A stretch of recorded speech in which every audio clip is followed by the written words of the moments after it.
যে ব্যক্তির ঘরে জিকির হয় না, এদের উদাহরণ হচ্ছে মৃত এবং জীবিতদের মধ্যে।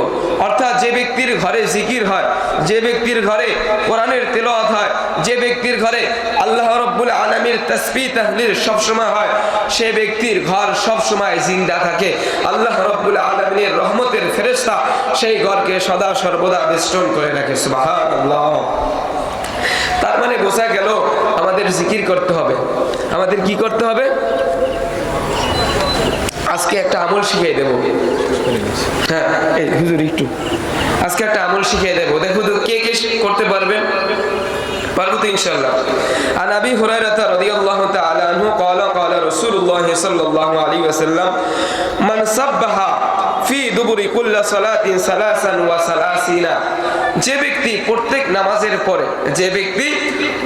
নামাজের পরে 33 বার সুবহানাল্লাহ পড়বেন, ওয়া হামিদাল্লাহু সালাসান ওয়া সালাসিনা, এবং 33 বার আলহামদুলিল্লাহ পড়বেন, ওয়া কাব্বারাল্লাহু সালাসান ওয়া সালাসিনা, এবং যে ব্যক্তি 34 বার আল্লাহু আকবার পড়বেন, ওয়া ক্বালা তামামা মিয়াতিহি, এবং 99 বার পড়ার পরে 100 বার পূর্ণ করবে এই দোয়ার মাধ্যমে, লা ইলাহা ইল্লাল্লাহু ওয়াহদাহু লা শারীকা লাহু লাহুল মুলকু ওয়া লাহুল হামদু ইউহয়ী ওয়া ইউমীতু ওয়া হুয়া আলা কুল্লি শাইইন কাদির।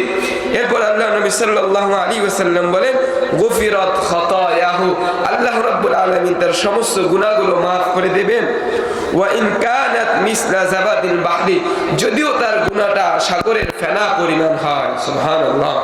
তার মানে যে ব্যক্তি প্রত্যেক নামাজের পরে, বলেন আমার সাথে, 33 বার সুবহানাল্লাহ। কয়বার? 33 বার সুবহানাল্লাহ, 33 বার আলহামদুলিল্লাহ, এবং 34 বার আল্লাহু আকবার, এবং 100 বার পূরণ করলে লা ইলাহা ইল্লাল্লাহু ওয়াহদাহু লা শারীকা লাহু লাহুল মুলকু ওয়া লাহুল হামদু ইউহয়ী ওয়া ইউমীতু ওয়া হুয়া আলা কুল্লি শাইইন কাদির, তাহলে আল্লাহ রাব্বুল আলামিন তার গুনাহগুলো maaf করে দিবেন।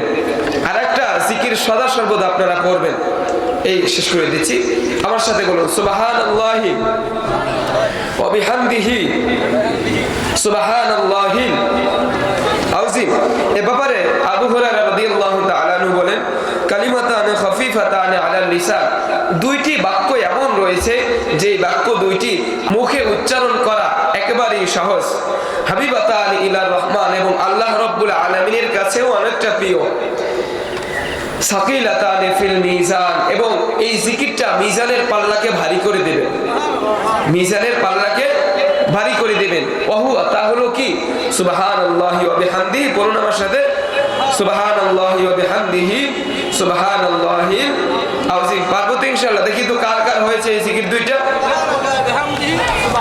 সব সময় গাড়ি চালাচ্ছেন জিকিরটা পড়বেন, খেতে ভুঁই রচ্ছেন জিকিরটা পড়বেন, বসে আছেন জিকিরটা করবেন। আল্লাহ নবী সাল্লাল্লাহু আলাইহি ওয়াসাল্লাম বলেন, এই জিকিরটা যদি কেউ করে, আসমান এবং জমিনের মধ্যবর্তী যেই খালি জায়গাগুলো আছে তার আমলনামায় এই পরিমাণ সওয়াব আল্লাহ রাব্বুল আলামিন দিয়ে দিবেন। সুবহানাল্লাহ। তাহলে জিকির করব তো, সকাল সন্ধ্যায় করব তো, এবং প্রত্যেক ফরজ নামাজের পরেও জিকিরগুলো করার চেষ্টা করবে ইনশাআল্লাহ। অগোছালো ভাবে যে কথাগুলো বলেছি, আল্লাহ রাব্বুল আলামিন সর্বপ্রথম আমাকে এবং আপনাদেরকে আমল করার তৌফিক দান করুন। বসাই রাখছি, বেদমি মনে করেন না।